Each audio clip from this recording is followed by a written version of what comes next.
कि कहीं भी थाने पर जाओ तो एक तो पियर का गमछा 20-25 रुपए वाला खरीद के टांग लो। योगी जी तो कह रहे थे हम बाबा जी को वहाँ भेजेंगे जहाँ घंटा बजाया जाता है, घंटा बजाने के लिए भेजेंगे, लेकिन भेजिए की सीट इनको मिली है, लेके झुनझुना हिलावे अपने बेटे को कह रहे हैं कि अब घोसी से चुनाव लड़ाऊंगा।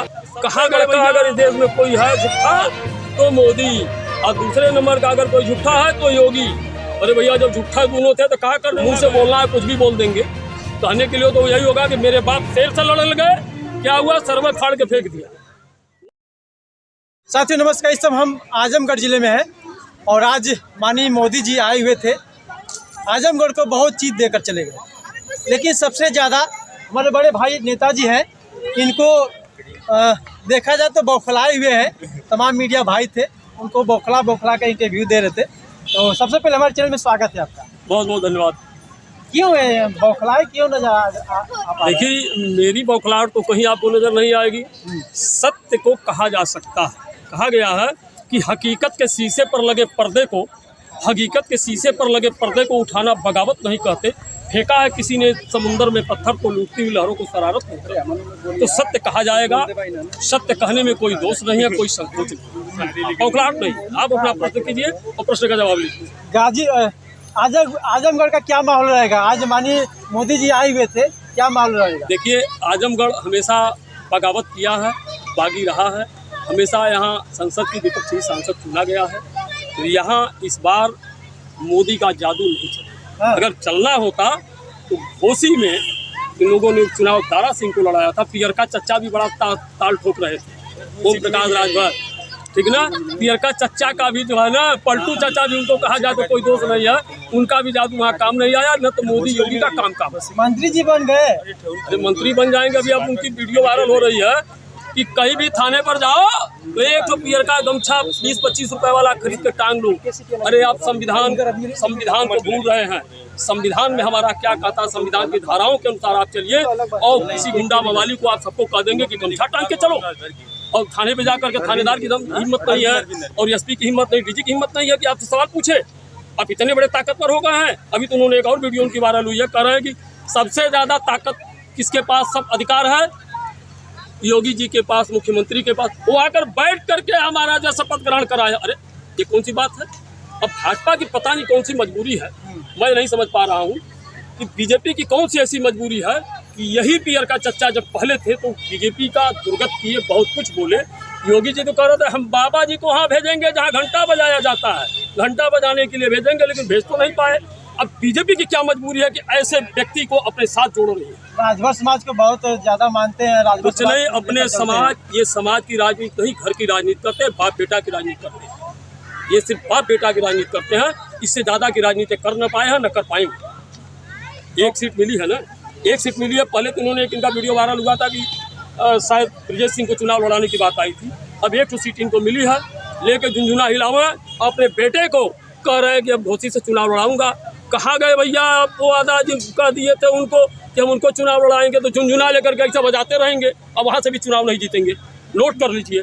वो कहते हैं कहते हैं कि जो हम कहते हैं वो करके दिखाते हैं, जो सही कहते हैं। उन्होंने तो एक बात और कहा था, आप लोग भी देखे होंगे मीडिया में, उन्होंने कहा था कि बीजेपी में ओबीसी का जो नेता जाता है जूता उठाता है, जूता साफ करता है। तो ये भी गए, किसका जूता साफ कर रहे जरा सा बता दें। मैं पूछ रहा हूँ, प्रश्न करता हूँ माननीय प्रकाश राजभर जी से, बताइए किसका जूता साफ कर रहे हैं। और सुन लीजिए, बीजेपी में ओबीसी का कितना मतलब है। जैसे सब्जी में तेजपत्ता, आप तड़का देने के लिए तेजपत्ता को डाल दीजिए और सब्जी खाते समय तेजपत्ता को उठा के फेंक दीजिए, इतना ही ओबीसी का महत्व है बीजेपी, इससे ज़्यादा नहीं। बहुत बड़े नेता है राजभर समाज के, कुछ नहीं है। मंत्री जब बन गए तो कुछ नहीं है, का बहुत विकास कुछ नहीं है। जिस समय सुन लीजिए, जिस समय इनका हल्दरपुर में लगा था, ये सपा से गठबंधन में थे, इन लोगों ने योगी और मोदी को, इन्होंने कहा था कि सबसे बड़का अगर इस देश में कोई है झूठा तो मोदी, और दूसरे नंबर का अगर कोई झूठा है तो योगी।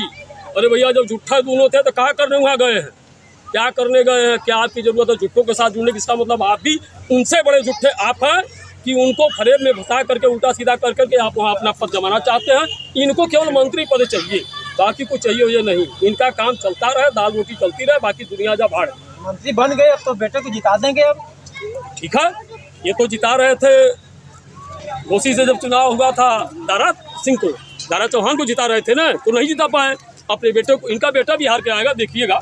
एकदम आप पूरा मेहनत करेंगे क्योंकि मंत्री बन गए ना, पूरा मेहनत करेंगे अरे भाई तो क्या बेटे को बनाने के लिए। तो मैं कहता क्या उस समय योगी मोदी नहीं लगे थे क्या चुनाव जिताने के लिए दारा चौहान? भाजपा की सरकार थी, भाजपा के प्रत्याशी बनाए गए थे उपचुनाव में, तो क्या ये लोग नहीं लगे थे? ये पूरा ताकत लगा दिए थे पियर का चच्चा, लेकिन इनका ताकत काम नहीं आया। हाँ, दिनेश लाल यादव का क्या स्थिति रहेगी? आजमगढ़ जिता रहा है कि नहीं उनको? दिनेश लाल चुनाव यहाँ से हार के जाएंगे इस बार। यहाँ से जो भी चुनाव जीता है आज तक, वो फाइनल चुनाव नहीं जीता है। मैं सभी लोगों को बता दिया हूँ, जैसे अकबर अहमद डम्पी एक बार चुनाव यहाँ से जीते हैं, उसके बाद फाइनल चुनाव नहीं जीते हैं। निरहू इस बार चुनाव हार के जाएंगे। और कहा गया ना कि रसगुल्ला में छेद है छेद, और चुनाव हारने के बाद निरहू भगी खेते की।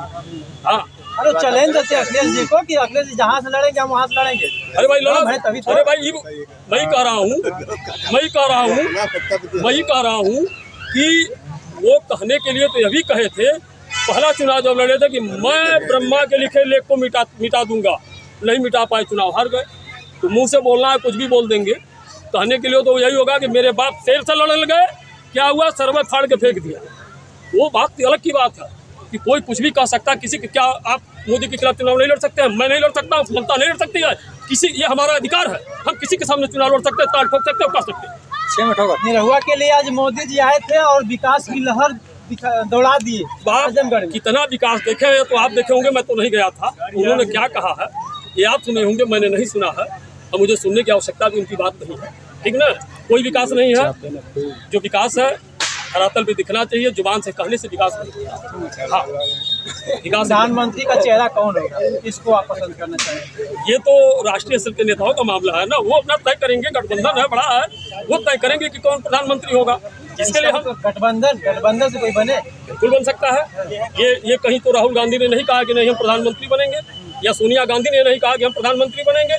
गठबंधन है, गठबंधन में देखा जाएगा, जो योग्य होगा सारे नेता दल बैठेंगे, चुनेंगे, जिसको नामित करेंगे वो प्रधानमंत्री। सबका साथ सबका विकास बोल रहे हैं मोदी जी। मोदी जी अभी आ रहे हैं 400 के पार। सबका साथ और भगोड़ों का विकास, सबका साथ भगोड़ों का विकास, ठीक ना, यही है सबका विकास। लेके सब भाग गए, किसी को बुला नहीं पाए, मुझसे रह गए, किसको लाए? ला के दिखावा बात।